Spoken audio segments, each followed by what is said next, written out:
അപ്പോൾ ഏട്ടന് ഇന്ന് ഞാനൊരു സർപ്രൈസ് ഗിഫ്റ്റ് വാങ്ങിയിട്ടുണ്ടോ, നമുക്ക് കൊടുത്തിട്ട് എന്താ ഏട്ടൻ്റെ റിയാക്ഷൻ എന്ന് നോക്കാം. ഏട്ടൻ എന്താ ഗൈസ് അവിടെ ഇരിക്കുന്നുണ്ട് കേട്ടോ, നമുക്ക് പോയിട്ട് കൊടുത്തേക്കാം. അതൊക്കെ ഒരു സർപ്രൈസാ മോനെ, കണ്ണുകൂട്ട്. അപ്പോൾ ഗൈസ് നമുക്ക് ഈ ഗിഫ്റ്റ് എടുത്തിട്ട് കൊടുക്കാം.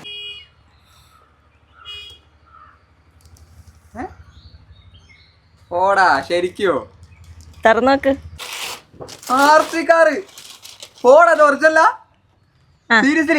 യെസ്, എങ്ങനെയുണ്ട്? ഗിഫ്റ്റ് ഇഷ്ടമായോ? പിന്നെ ഞാൻ ഒട്ടും പ്രതീക്ഷിച്ചില്ല. ശരിക്കും ഒറിജിനൽ അത്? പോടാ, ഈ വാങ്ങിയതൊന്നല്ല. പിന്നെ എനിക്ക് ഇഷ്ടമായോണ്ട് വാങ്ങിയതാ. സത്യം ഒട്ടും എക്സ്പെക്ട് ചെയ്തില്ല ഈ സാധനം. ഇത് എവിടുന്ന് വാങ്ങിയതാ? അപ്പം ഞാൻ ഈ ഡൈകാസ്റ്റ് കാർ വാങ്ങിയത് ഇൻസ്റ്റഗ്രാം പേജ് ആയിട്ടുള്ള മോഡലറേ നിന്നാണ്. നിങ്ങൾക്ക് ഡൈകാസ്റ്റ് കാറൊക്കെ ഇഷ്ടമാണെങ്കിൽ ഇവരുടെ പേജ് ഒന്ന് കയറി ചെക്കൗട്ട് ചെയ്ത് നോക്കണേ. ഇവരുടെ പേജിൽ കുറേ ഡൈകാസ്റ്റ് കാറിൻ്റെ കളക്ഷൻ ഉണ്ട്. അതുപോലെ തന്നെ ജനുവരി 1 വരെ ഇവരുടെ പേജിൽ കുറേ ഓഫേഴ്സ് ഒക്കെ നടക്കുന്നുണ്ട്. അപ്പോൾ എന്തായാലും ഇവരുടെ പേജ് ഒന്ന് കയറി ചെക്കൗട്ട് ചെയ്ത് നോക്കണേ.